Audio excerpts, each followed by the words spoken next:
Okay, so we're going to pick up with America enters the war, and we're going to start with the first bullet y'all have added, or that was already there, growing support for Great Britain. Okay? Yes? All right. FDR was concerned that if Great Britain fell to Germany,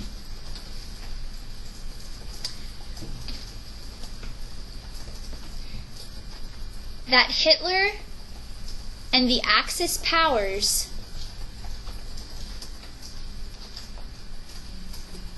would be left unchallenged to conquer the world. And I'll repeat that. FDR was concerned that if Great Britain fell to Germany, that Hitler and the Axis powers would be left unchallenged to conquer the world. The fear of FDR here is, who is there going to be left to fight for democracy? Because who's Hitler's third enemy right now? Besides Great Britain and the Soviet Union. But that's Stalin, you know, so it's not, and Stalin's a communist, so it's not so much that FDR is wanting Stalin to influence the world either, right? Who's going to fight for democracy? So, FDR said,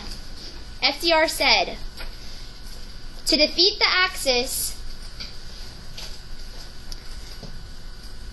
the U.S. would have to turn itself into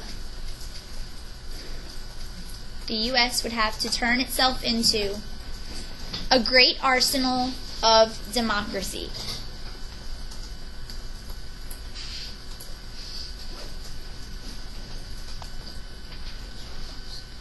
Turn itself into a great arsenal of democracy. And what that means is it would kind of fall on America's shoulders to spread democracy and to kind of fight for democracy around the world and not let Hitler win globally. Okay? Any questions with that? Okay, moving on to support for Stalin. That's the first one you added for me. What's that quote? An enemy of my enemy is my friend. Okay, ever heard of that? Enemy of my enemy is my friend.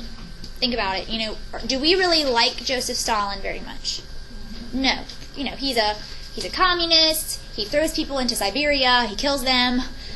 He's not a Democrat. But you know, he doesn't like Hitler. Exactly. He does not like Hitler. So he would make a good friend in that he would help us to defeat Hitler. So, acting on the principle of the enemy of my enemy is my friend. Acting on the principle of the enemy of my enemy is my friend. The U.S. begins to show support for Stalin and the Soviets by allowing Lend-Lease aid for the Soviet Union. By allowing Lend-Lease aid for the Soviet Union. So kind of repeat here, okay?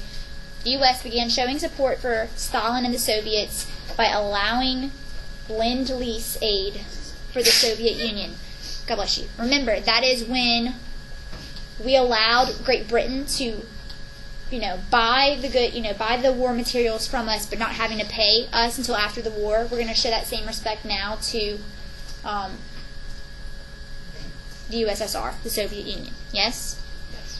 Okay, perfect. Okay.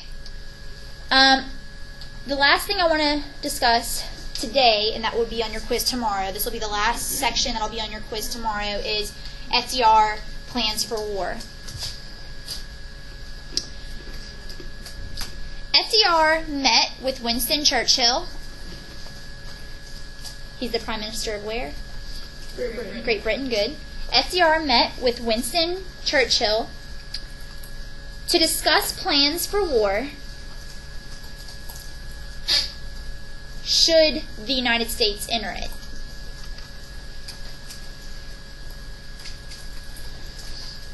Should the United States enter it?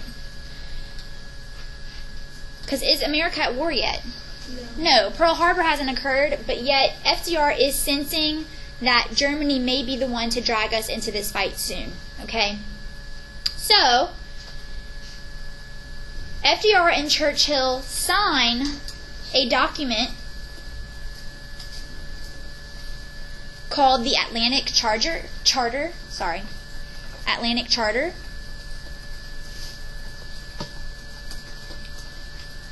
which stated their alliance and their goals.